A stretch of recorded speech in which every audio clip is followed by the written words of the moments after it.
Fellow Toastmasters, an honored guest, in honor of April Fool's Day, I prepared the top 10 most famous April Fool pranks.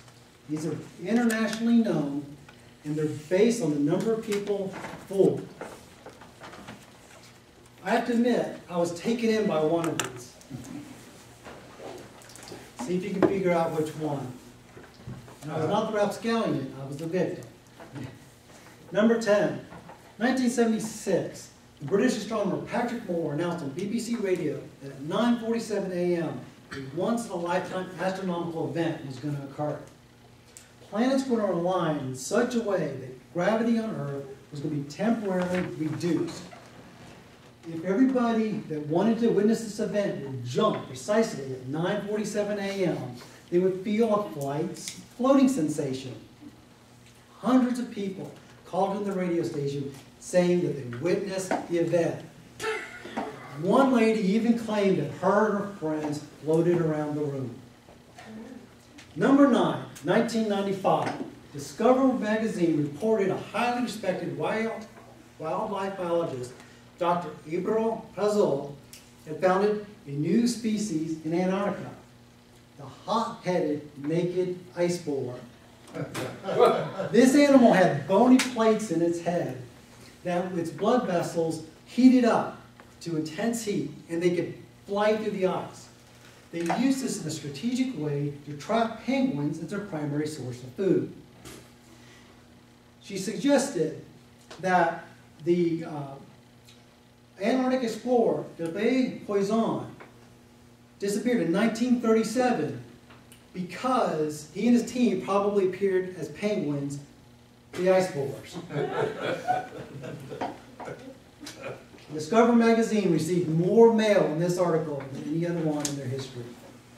Number 8, 1998, Burger King published a full-page ad in USA Today that they had invented the left-handed Whopper. Thousands of people showed up at the restaurant to order the sandwich, and hundreds of people demanded their own right-handed version too. 1998, the issue of New Mexicans for Science and Reason published in their newsletter that the Alabama legislature was going to change the value of pi from 3.14159 to the biblical value of 3.0. They did this in response to the legislator having a big issue about evolution, but this article made its way onto the internet, and before long, the Alabama legislature was inundated with calls of protest. 1992, National Public Radio, Talk of the Nation, announced that Richard Nixon, in a surprise move, was going to run for president again. His campaign slogan was, "I didn't do anything wrong, and I'm not going to do it again." Accompanying the announcement were candidacy acceptance speeches.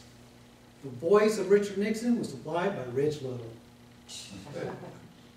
Number 5 wasn't very funny. It was about a British tabloid discovering some islands based on their sans serif font or something. I didn't think it was funny, so I didn't even include it. Number 4, 1996, Taco Liberty Bell announced, Taco Bell Corporation announced they were purchasing the Liberty Bell and renaming it the Taco Liberty Bell.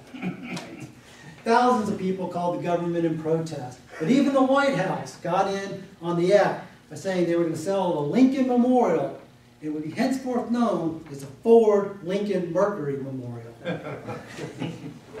I don't know the way our budget is, it's probably a pretty good idea to do something like that. 1962, thousands of Swedes were taken in by a claim that you could take your black and white TV and convert it to color by pulling hosiery over it. Thousands of people called to complain it wasn't working. Ironically, the Swedes started receiving color television on April 1st, 1970.